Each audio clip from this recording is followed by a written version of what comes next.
God.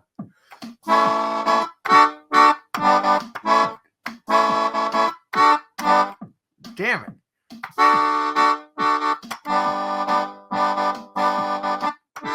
Oh, no.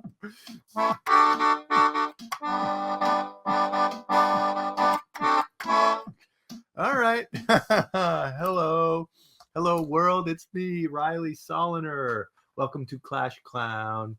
Clashing, contradicting, overlapping, jigsaw piecing, puzzle, story of me figuring out how to be a great clown by honoring and investigating my influences in clown and in the countercultural subcultures that I'm interested in. So counterculture, hippies, done a lot of hippie clown talk. And last week, I was very happy to talk about my influential theatrical clown teacher, Jean Taylor, and her lessons. And then that kind of dovetailed into me hinting at some of my punk rocker influences. So I want to go deeper on that this week. Let's see here. Okay, I'm thinking back to growing up in Albany, California, which is right next to Berkeley, California. I grew up first couple years of life, 0, 1, 2 years old. I'm living with my parents in the Berkeley house, the hog farm house. And I call Wavy Gravy my first roommate because of that. And then my parents get up and move just a little ways to Albany, California. But I'm still in the East Bay. Berkeley is where we're at all the time. And we live in a house that we're renting. And to make some extra money and to relieve the rent costs, we have a very peculiar roommate who is, I think, maybe 13, 14, 15, 16 years old. Lived there for a few years. He is, I don't even know how my parents met this guy, but his name is Cyrus Comiskey. And he is a kid who doesn't want to live with his parents who do business abroad.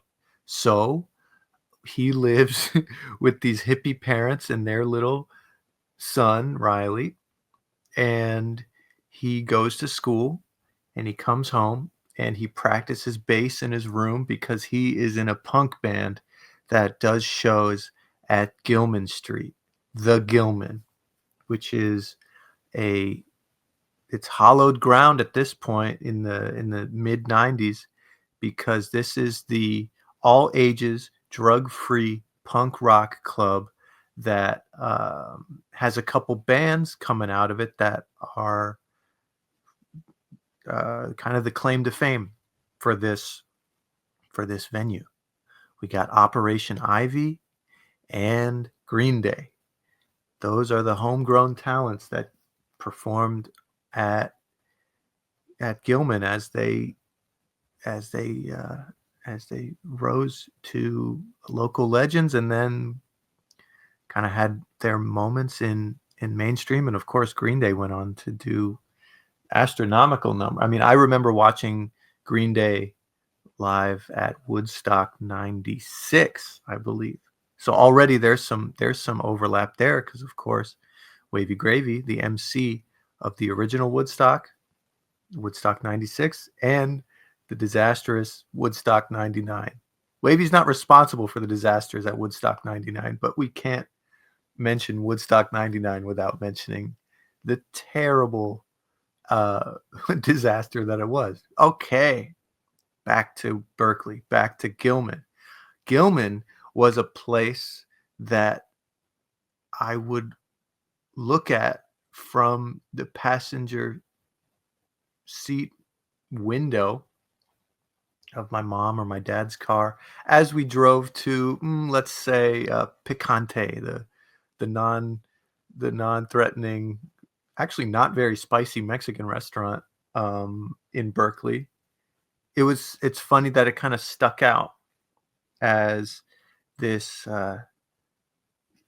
this kind of scary looking. I mean, there's just punk kids outside waiting to go in. Maybe sometimes you would you would hear the rumble of the music as the door opened and then quickly shut. And I'd just wonder as a little kid what's going on in there. And Cyrus, he was very soft spoken, and he was a very cool, understanding, kept to himself kind of guy. But the music that would come from his CDs or his tapes was just like it was punk. It was loud, and it was a hardcore punk music that I was not into. I mean, I liked Weird Al, or I liked, if I was even younger, I liked Michael Jackson, I think the first CD I ever bought was Big Willie style, Will Smith. I liked fun, non-threatening, silly sounding music. And I remember Cyrus had a button on his bass strap that was it was the it was from Watchmen. It was the Watchmen smiley face with the drop of blood down the forehead, and ooh, that was just so scary but intriguing.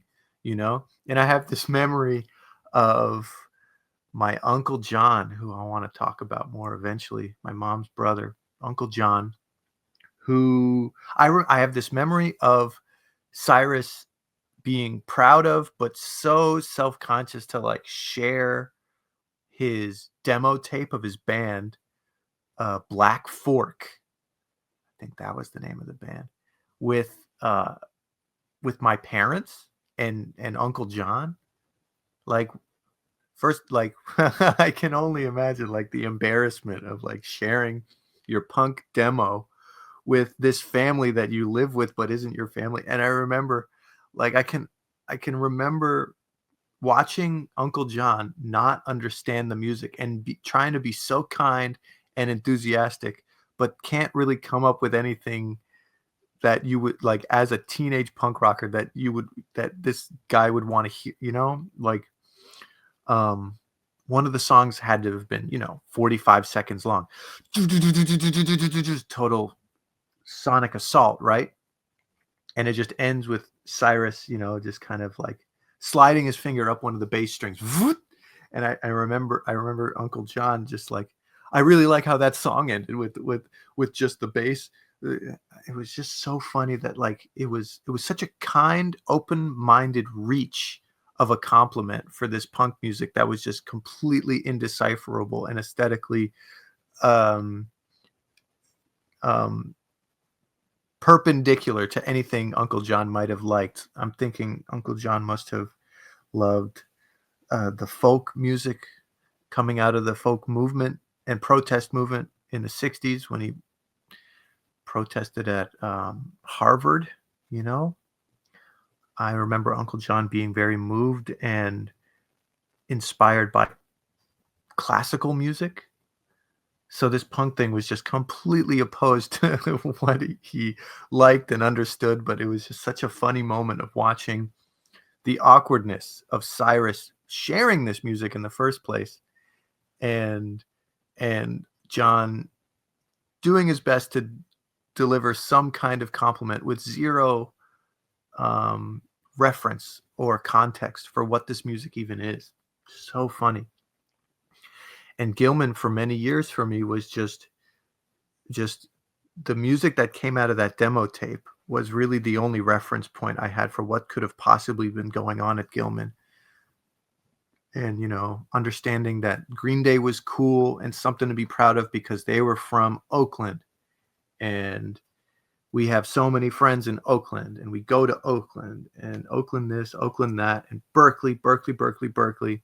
And Green Day is from Berkeley and Oakland, and that's cool. And sometimes, my brother Elijah or my dad would come home with some kind of story about like, oh yeah, Trey Cool, the drummer from Green Day, was here and I saw him for a second, or whatever. Like, my brother would work at cafes and maybe he served coffee to someone who was some kind of punk luminary in the Bay Area. So punk was just in the air. It was part of the collective consciousness. of the time and of the place. And so it was exciting but scary, and didn't feel approachable, you know?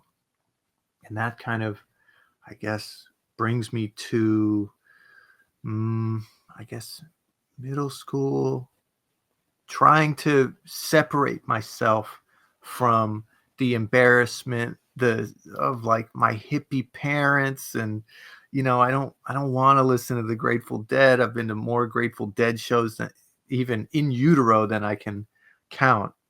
But being in the kids area near the backstage area for Grateful Dead shows, and I just don't want to associate with that. Or so I'm trying to be a normal kid and like stuff that's on MTV, but it's all new metal at this point. So I'm a fan of like Korn and Limp Bizkit, and and I'm into it, but there's something even still, like, embarrassing or not, authentic about being a fan of that music at that time.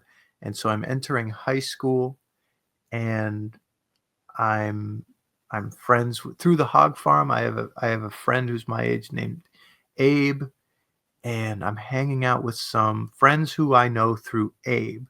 And I think that they're all in a band together. It's Jen and Marie and my friend Jordan and my friend David. And we're hanging out in Abe's, it's like a cottage behind Abe's dad's house in Albany. And it's kind of just feels like a clubhouse, but it's totally Abe's quarters, and he's got this big hanging speaker hanging from the ceiling of his little house. And the music blasting from this speaker, I would learn later, is the Ramones. And it sounded scary again, scary and exciting to hear this music that sounded like outlaw music, loud and fast and just unfinished, like the demo from Cyrus's band. And yeah, they weren't at the time, but they would become my favorite band soon enough. And my first reference point of the Ramones is watching my dad cracking up laughing, watching the Hanukkah special of this Nickelodeon show called Wienerville. It was like a puppet show, and they did a parody of "I Want to Be Sedated" called "I Want to Light the Menorah," and I watched that, and I just watched my dad laughing so hard that Wienerville would do a Ramones reference. And I didn't catch it yet, but I just kind of learned from that. Okay, Ramones equals good and funny, according to my dad. And so I'm hearing the Ramones again at Abe's, and I'm learning what it's like to sit in on a punk band rehearsal, a band made up of kids just a little bit older than I was at the time. And so there's fun, there's curiosity, there's something interesting happening with homegrown, unpolished, loud, fast, fun music. And I'm kind of surprised, something opening my mind here is that the music isn't angry, it's just loud. And I think that rightfully so, there's a lot of righteous anger, or sometimes sometimes just adolescent anger in punk music. But all of these friends that I'm making, they're funny and they're kind and they're creative, and the music is loud, but there's something meaningful behind it. And that was a mind opener for me. And I'm making more of these strange, nerdy, punk loving friends in high school, that there's like this overlap with the punk music that they like, and the creativity that they're putting into the theater ensemble, drama club, the plays that we're putting on in high school. So I'm becoming closer to them through working with them in theater and through enjoying the music they like.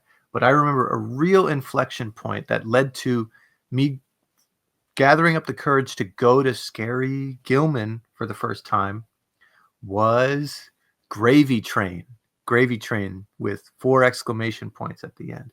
And I remember Arlene, who I had known since kindergarten, was an artsy and irreverent, funny, I believe, Dutch girl who lived in Albany.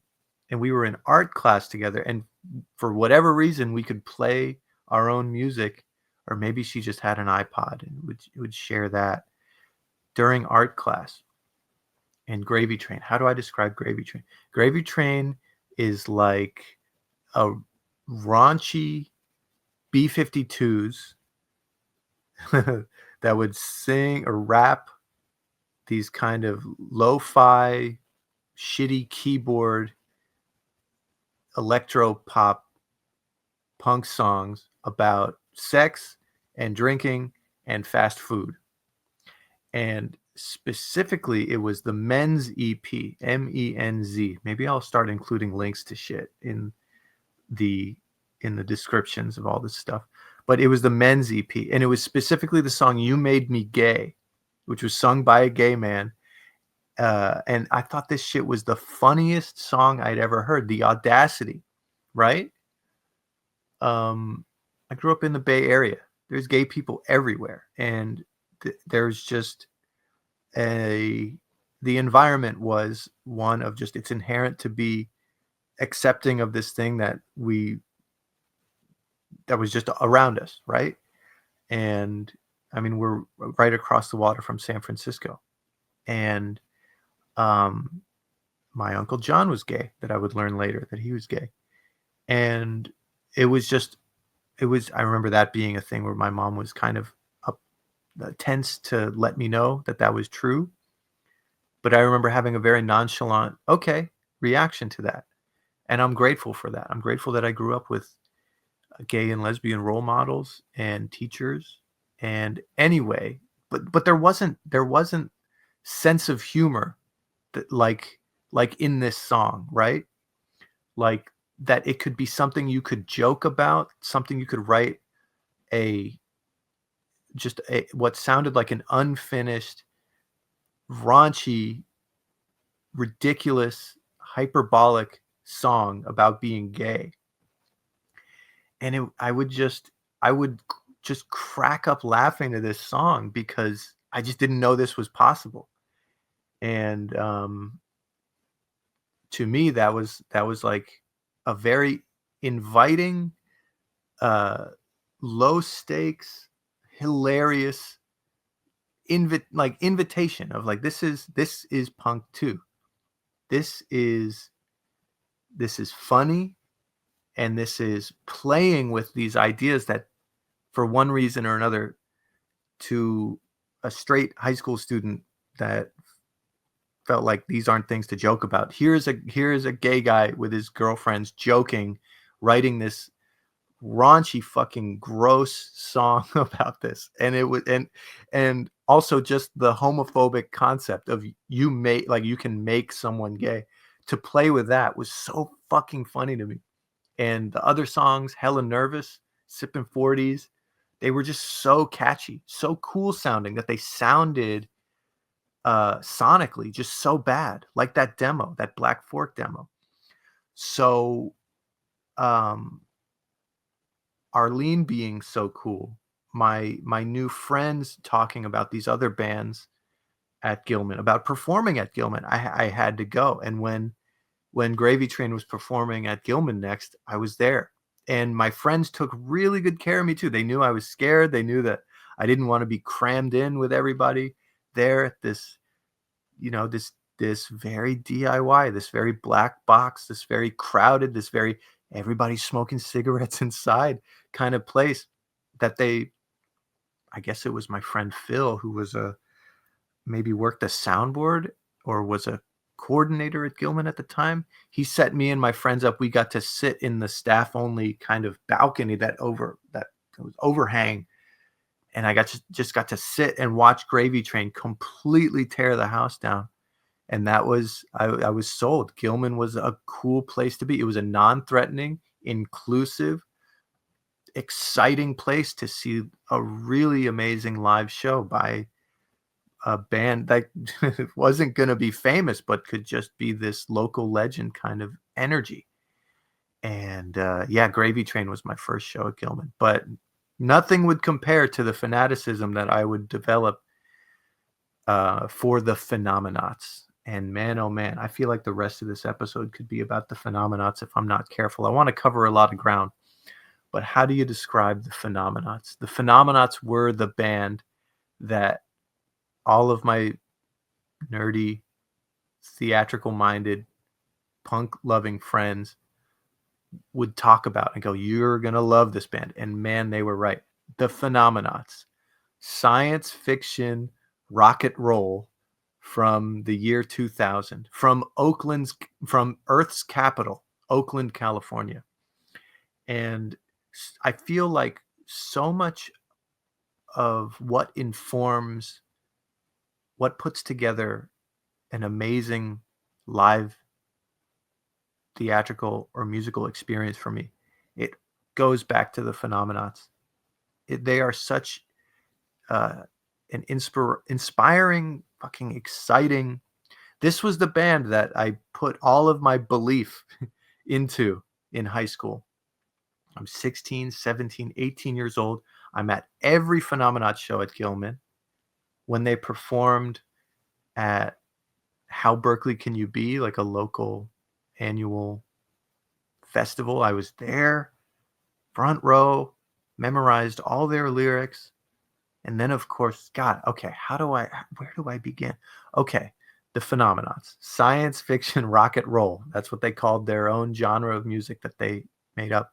But they were a punk, rockabilly with some new wave synthesizer elements, local band that committed so fully to their science fiction theme that they had their science fiction alter egos. They operated as the Alpha Squad Sonic division of this galaxy exploring Star Trek like militaristic force for good, for peace, for science and honor. That's their catchphrase: science and honor.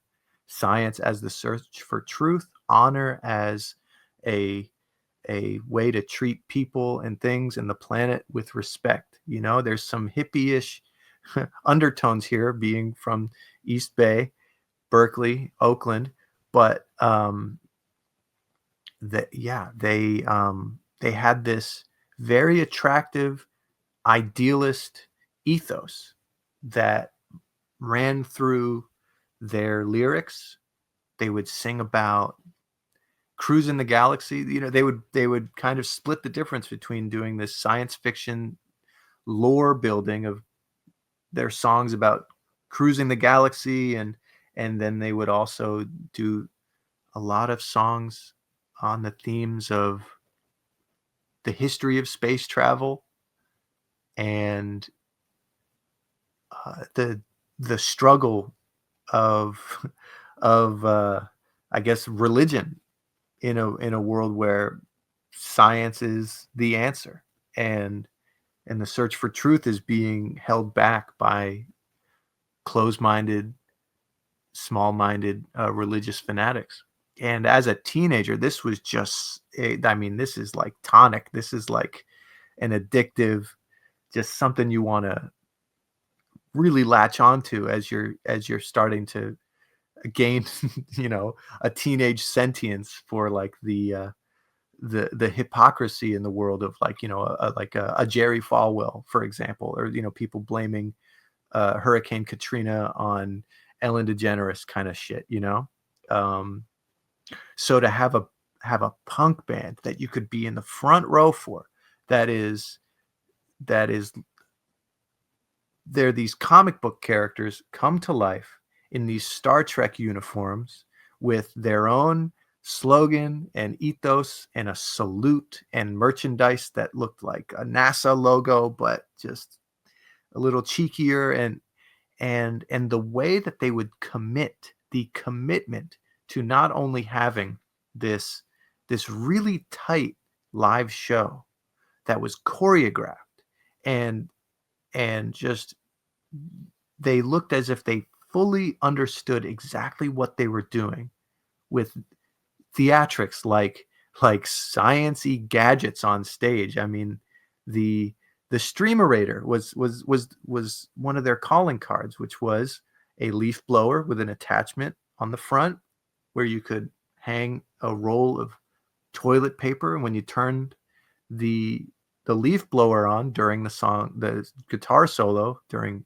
their song Phenomenator, it would blow toilet paper into there was a countdown at the beginning of every show, and when it got to 1, it was like blast off, and they would shoot the CO2 fire extinguishers into the audience at the beginning and end of every show, and it was like this cooling mist that would fill the room. They lit their drum cymbals on fire, and they would explode with these fireballs when they would hit the cymbals. You could get as nerdy as knowing the alter egos of every band member: Commander Angel Nova, Captain Krihos, Professor Greg Arias, Corporal Joebot 1.0 and 2.0, and Major Jimmy Boom. And they had their on-stage Star Trek-like uniforms. They had these off-stage uniforms that you wouldn't see them out of costume, whether it was on stage or off stage.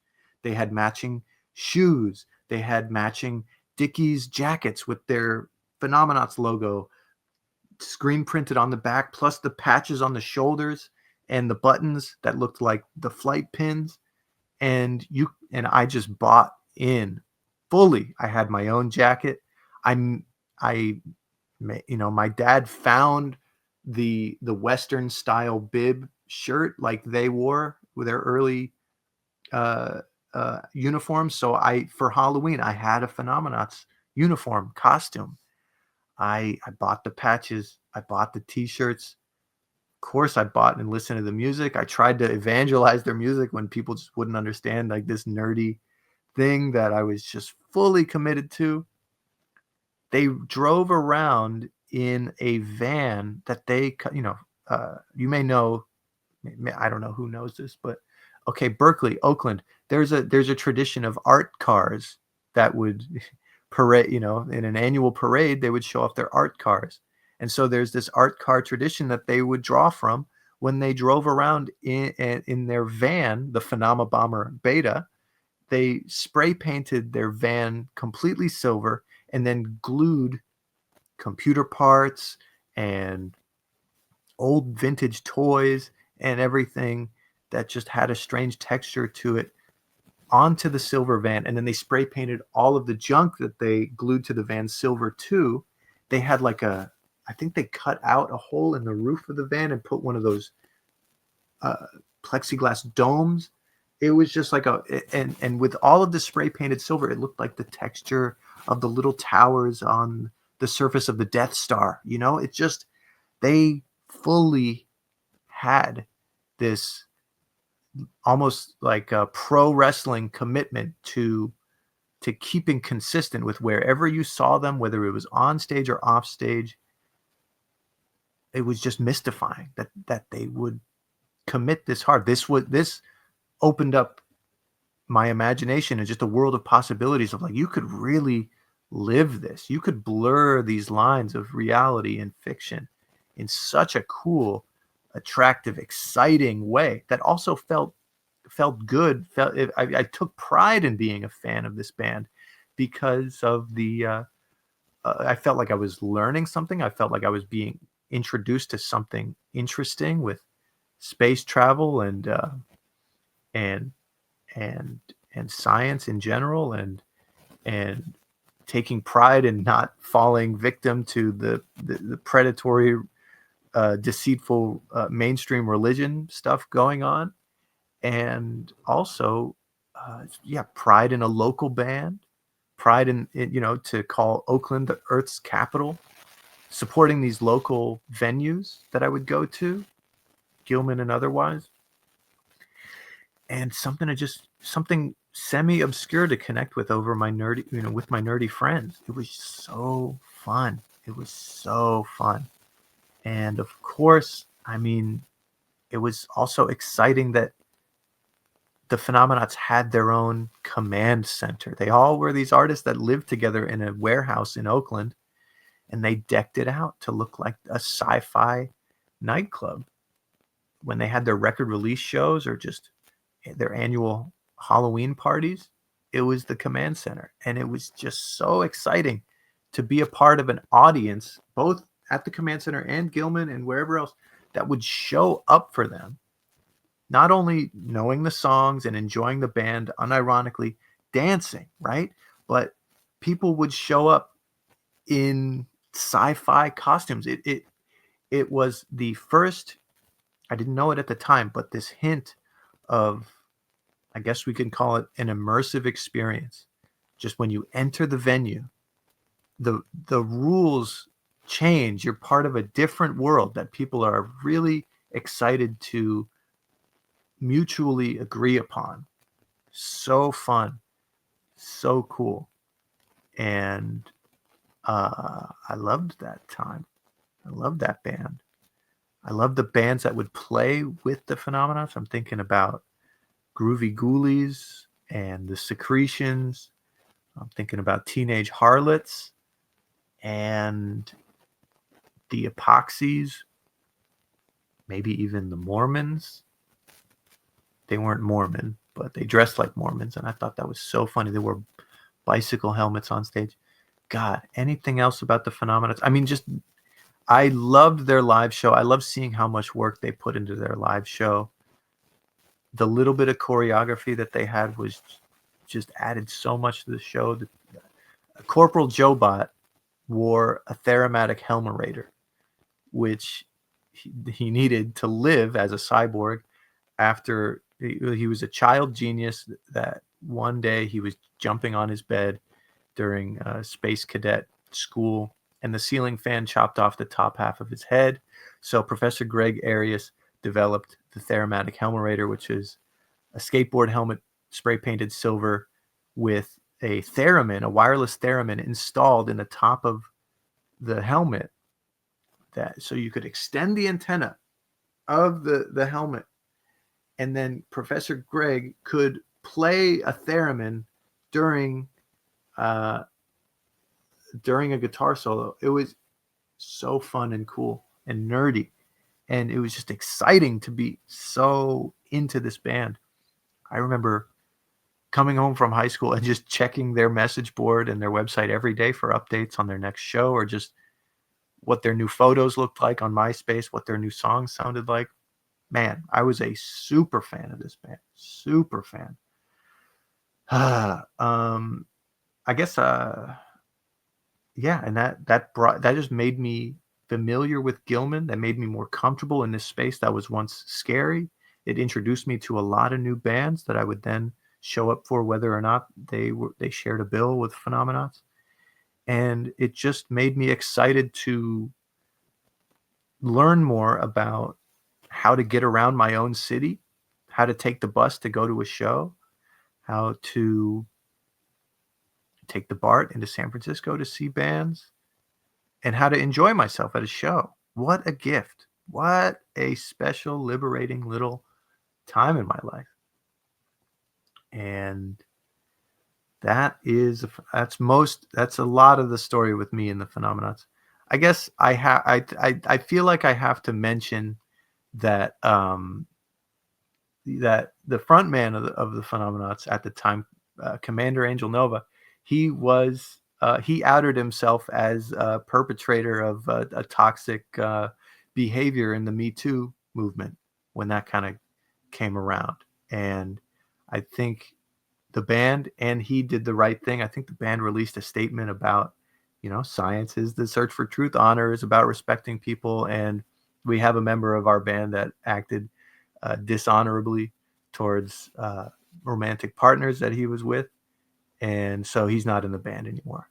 And I remember Angel Nova. He released his own little statement on his Facebook page, taking full responsibility for that. and not understanding himself well enough to know why that he, without getting into specifics, why he hurt the people he did in a pattern of behavior that was unkind and uncool and unacceptable. So he uh, decided to step away from public life until he figured out what was going on with himself there.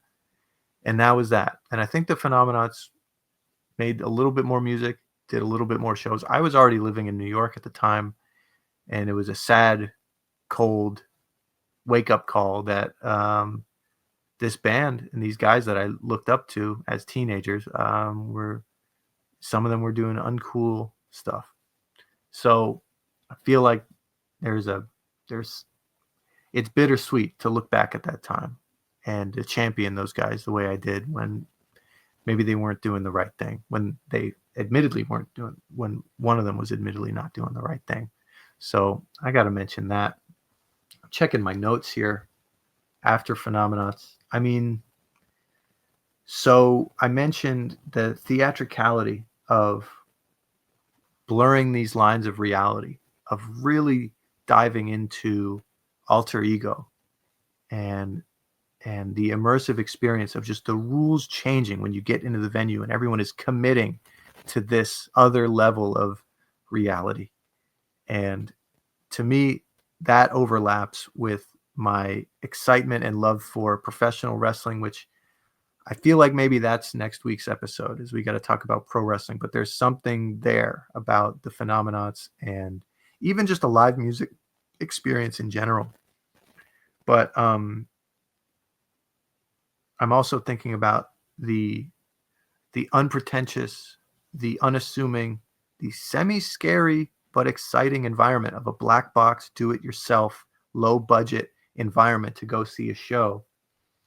And I remember feeling a very Gilman vibe when I first entered the 26th Street Upright Citizens Brigade Theater in the spring of 2008, when I was there to see my first UCB show, my first long-form improv show, ASCAT, UCB's flagship show. And it was so exciting to see original member of the Upright Citizens Brigade, Ian Roberts, introduce the show, and to see him introduce, I didn't know any of these names, but they had to be cool people because they were on that stage. They were either writing for television or they had bit parts on late night shows. Who was on stage that night? I know Jason Mantzoukas was there. I know, man, I really should have written those names down because I'm having a hard time remembering them now. But I remember the guy tearing the house down, the guy killing everyone in that audience, the guy making the room shake with laughter, with his creativity, with his wit, with his sincerity, was, of course, Chris Gethard. I saw Chris Gethard in my first ever ASCAT, at my first ever UCB show. And I in my mind, I went, I want to learn from that guy. I mean, this was the opportunity for me to witness UCB style improv up close. I knew that they taught classes there. I knew that this was the place where up and comers were sharpening themselves. And I wanted proof. I wanted to know if it was for real. And I watched Gethard do improv, and it was clear that he was the real deal, and he was someone to learn from, and he's someone that I wanted to just understand and witness and learn from, either through tutelage or through just watching him. And it was pretty much at that moment that I decided I was going to move to New York at 20 years old, specifically to learn how to do improv at UCB. And I did that. I did that same year. From April to October, it was all planning to go to New York.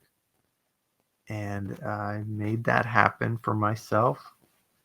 And it felt like, UCB was not shy about utilizing a punk rock aesthetic to make themselves look and feel countercultural, subversive, a little bit edgy, maybe a little intimidating, a little tough guy, when of course it's theater games and it's everybody, it's like mostly a great majority, it's nerdy, starry-eyed theater kids trying to make it happen in the big city, and hopefully they'll book a commercial and one day be on Saturday Night Live, right?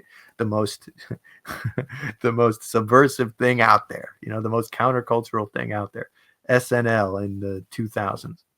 But, that was me too, and that was something I certainly wanted at the time, and that's something I really thought I could get by being there.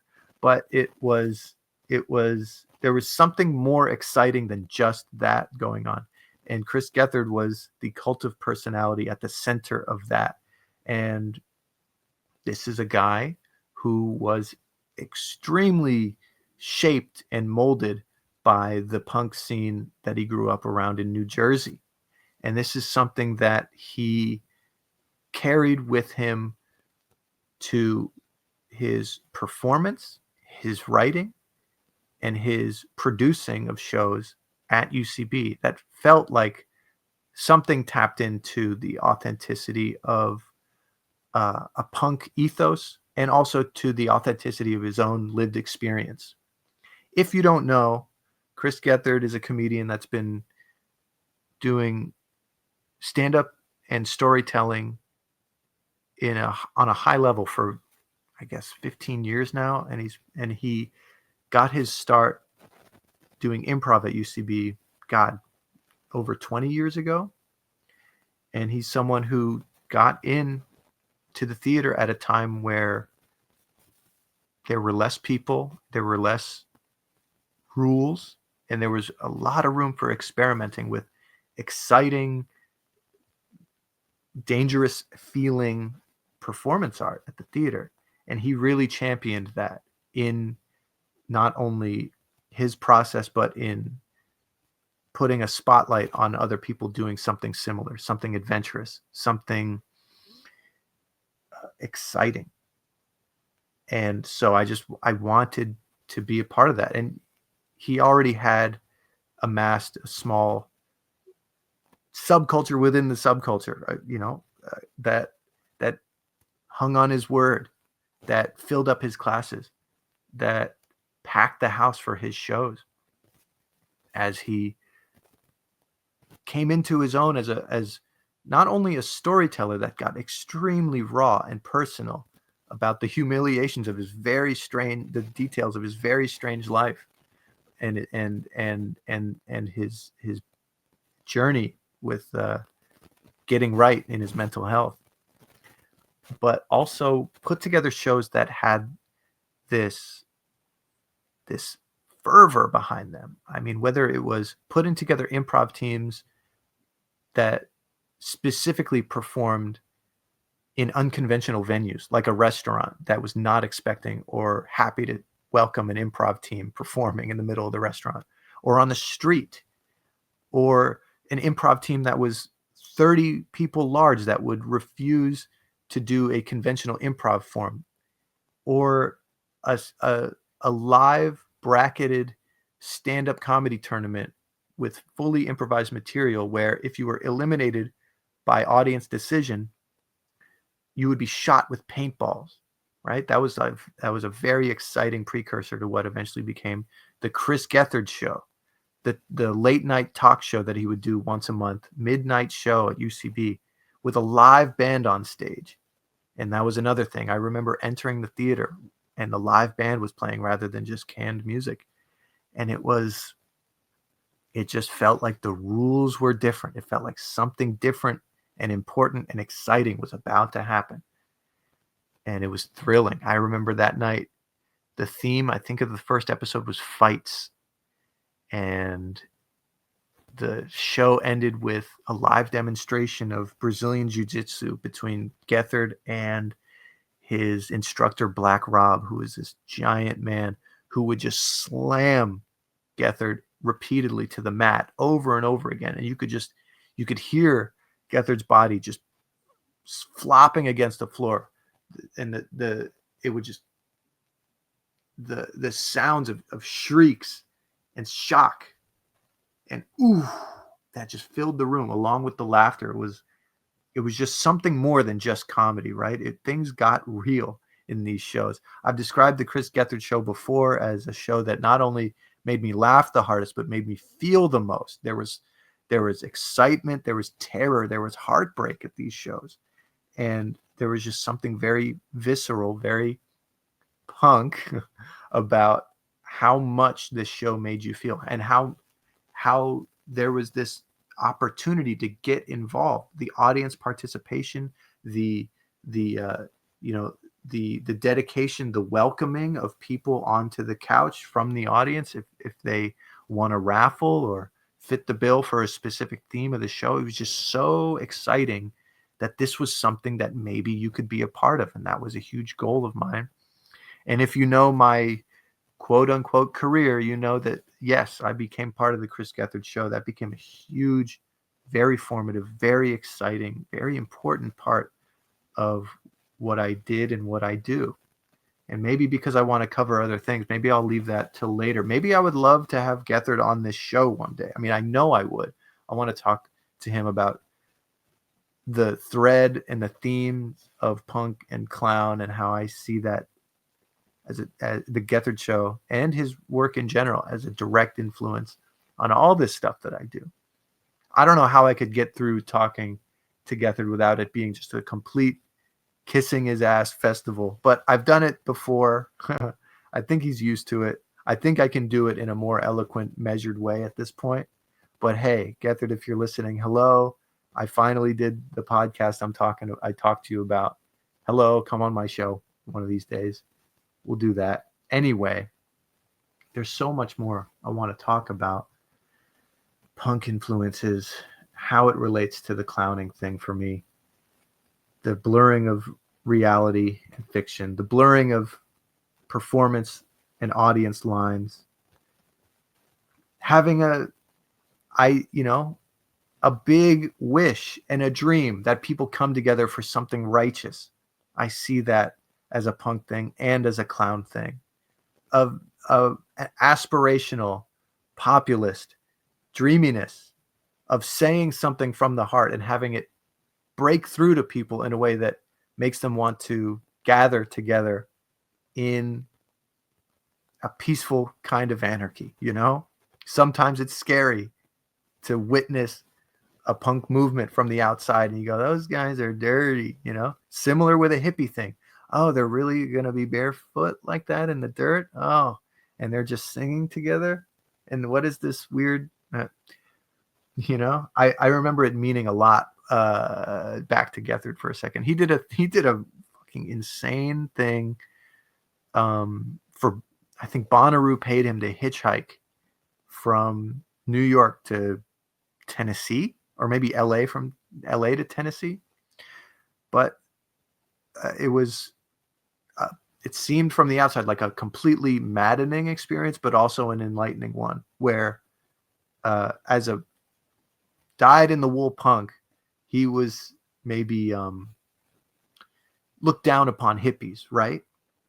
Which, before I was comfortable sharing that origin story about myself, I have had, and at the time, a soft spot for all the hippie influences in my life. And I remember it meaning a lot in a blog post that he wrote, that he came around to the realization that there doesn't seem to be that much of a difference between punks and hippies. There's an aesthetic differences, but the way that they come together for each other, for their own creative projects, for a community built on trust, on the margins of society. Yeah, punks and hippies, right? And let's throw clowns in there for a triple Venn diagram. And then that's kind of where I'm coming from with Clash Clown. And of course, when I mentioned the title of this podcast, when I mentioned, when I referenced the Clash through the theme song of this show, yeah, the Clash is, to me, a very influential and just a lovely band that I love listening to. That you see, this is where I get self-conscious that I'm not a all-encompassing Clash historian, but I know some resources if you wanna know more about the Clash. First of all, listen to their music. Listen to their self-titled debut. Listen to Give 'Em Enough Rope. Of course, you've probably already heard of London Calling. Listen to London Calling. Listen to listen to all the Clash music. Listen to and there's documentaries. Oh my gosh, watch a documentary called I believe it's called 1977, The Clash, and this is about. I mean, it's so interesting to see the footage that they amass of just what was on television in England in 1977 and how apathetic and pessimistic everyone is for the future in 1977, and then channeling this apathy, this sadness, this boiling under the surface excitement and rage for speaking truth to their condition in society as lower class in England. The Clash just burst onto the scene. I don't know. They're an incredible band. I feel like the resources that I can provide, plus their music can speak for itself better than I can. But I just have so many fond memories of listening to the Clash with my friends that I made through Abe, through Gilman, and they're highly informative of what I'm trying to do here. If I could be some kind of one day, some kind of clown Joe Strummer, okay, yeah, that would be enough. I've already mentioned the Ramones, but I think it's important to mention again how important the Ramones are as role models for being these odd, on the margin, complete originals, trying to just stay true to this specific type of old school rock and roll and 60s pop that they wanted to emulate, but just through their sincere clumsiness and unpolished, what do you call it, just roughness, they ended up innovating a genre of music that influenced everybody at the time. I remember, here's a funny memory. Okay, so another Christmas at the Hog Farm in Berkeley, big old house, hippies everywhere. And I'm 16, 17 years old. And someone I think I hadn't even met before. We got into a conversation about music, and I'm into punk and who's my favorite band. And I say the Ramones, and kind of condescendingly or kind of incredulously, the Ramones. And I remember when the Ramones first started, we thought they were a joke. And I was taking myself so seriously at the time that I couldn't even understand. Like, no, the Ramones aren't a joke. You know, I just loved the Ramones. I thought they were so fucking cool and the realest thing in the world that at the time I couldn't recognize the Ramones and as a sense of humor, you know. But of course they were 100% how do I say this? Funny and irreverent. And you listen to their first Ramones album, and maybe just because I loved it and believed in it so much that I didn't want to accept the sense of humor or the funniness of the sound of the Ramones at the time. But of course, their songs they all sound the same, and they're all loud and fast, and the lyrics are so bare bones, and the whole thing is so stripped down that that it was funny to someone who was accepting the music that the Ramones were rallying against at the time. Of course, it's funny to someone who likes ELO or Bowie going through his glam phase, or the Grateful Dead as a jam band, or just all these bands, you know, the Who, all these bands that had started stripped down and subversive, but then had become rock stars and were doing these bloated, high concept, extremely long, elaborate, hi-fi sounding rock sounds. And the Ramones were, through their unpolished, very strange nature, doing something stripped down, simple, and yeah, funny. And I was also unwilling to accept that the way the Ramones were dressing was this kind of ironic wink to like a comic book street gang. No, I just thought that's how the Ramones dressed. No, they were very brilliant in being deliberate with their marketing through their sound and their image, and their fucked up haircuts. But me being a teenager, just committing so hard to what they were, I did not want to accept that this was a joke. But of course, God, I mean, I feel like I'm gonna have to do a whole episode about how the many unpredictable ways that the Ramones have influenced what I do, especially when it comes to like my own music career. Get it? God, what am I leaving out? I guess I'll say this. Twist away the gates of steel. Unlock the secret voice. Give in to ancient noise. Take a chance on a brand new dance. Twist away the gates of steel. Twist away. Now twist and shout. The earth, it moves too slow. But the earth is all we know. We pay to play the human way. Twist away the gates of steel. The beginning was the end of everything now. The ape regards his tail. He's stuck on it. Repeats until he fails. Half a goon and half a god. A man's not made of steel. That's Gates of Steel by Devo, my favorite band now, today. And another extremely potent clown influence to me, in that most people understand Devo as this nerdy, herky-jerky, angular, visually iconic, silly sounding band from the 80s, at a time when new wave kind of had an up and a down blip, right? And it's okay if all you know is when a problem comes along, you must whip it. And hats that look like upturned flower pots, right?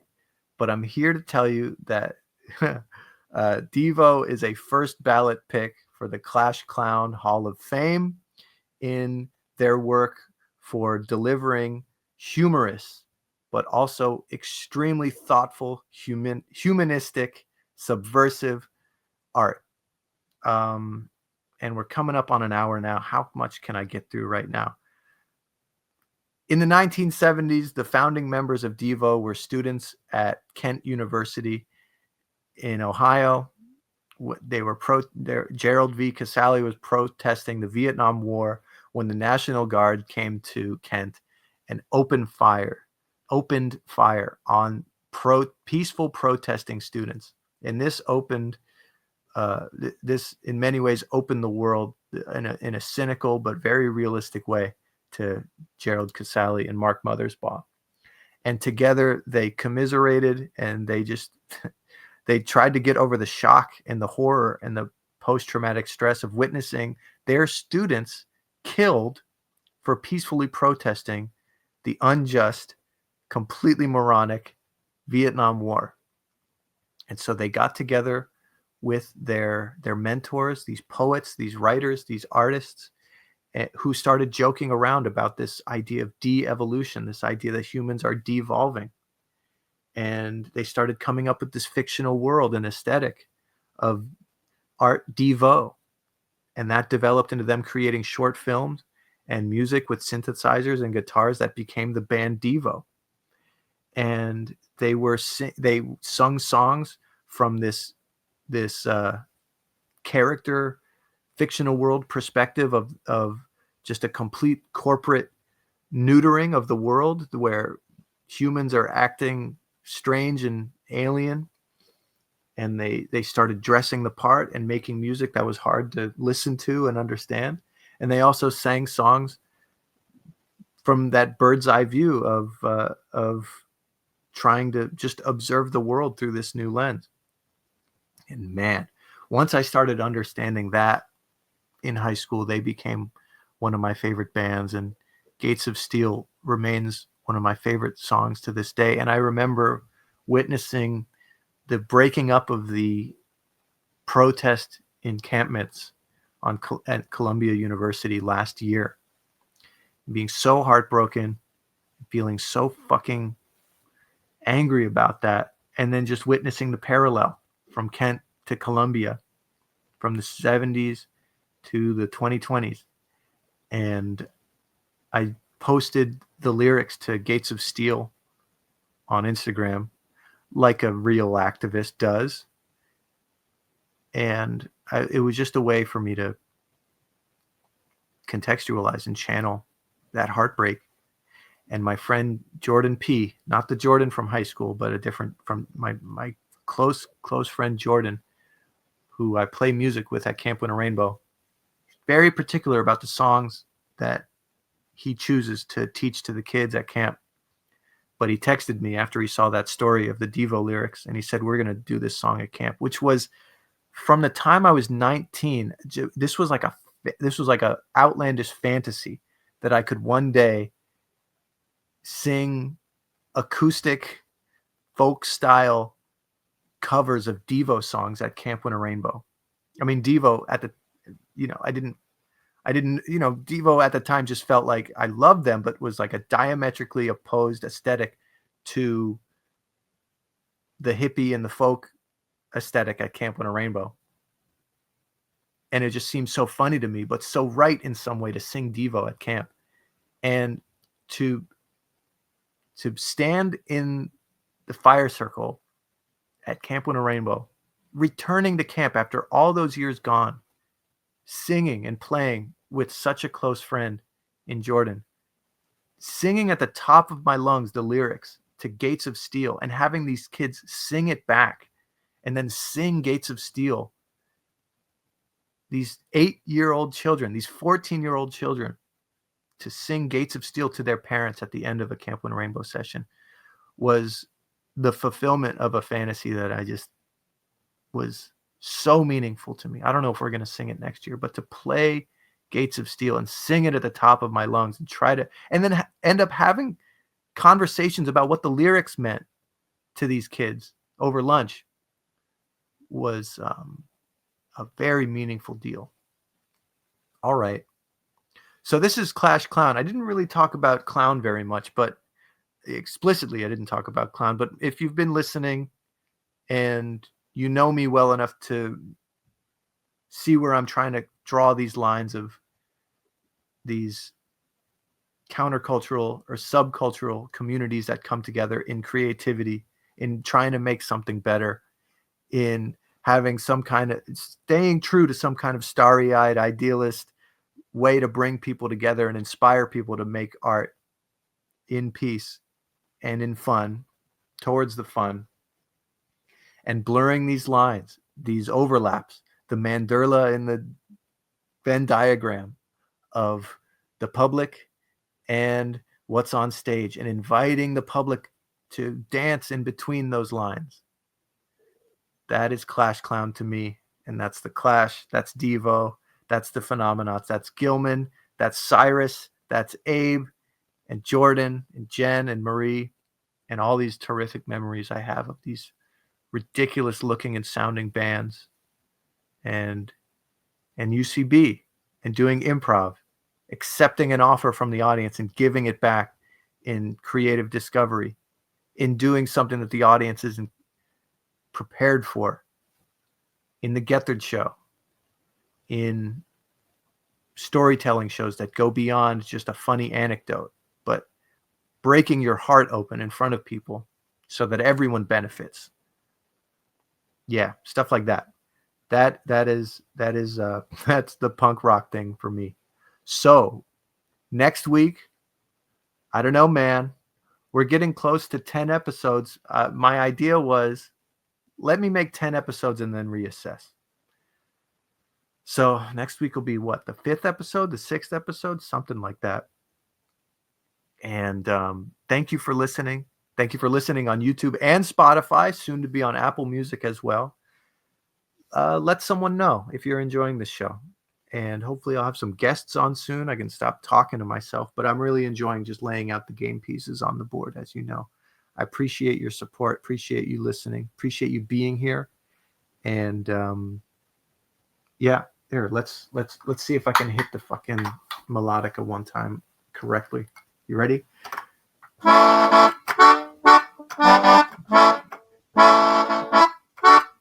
Did it. I got it.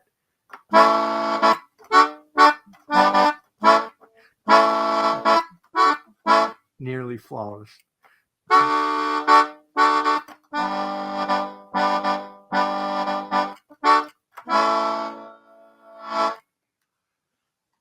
Bye-bye. Thank you. Talk to you next time.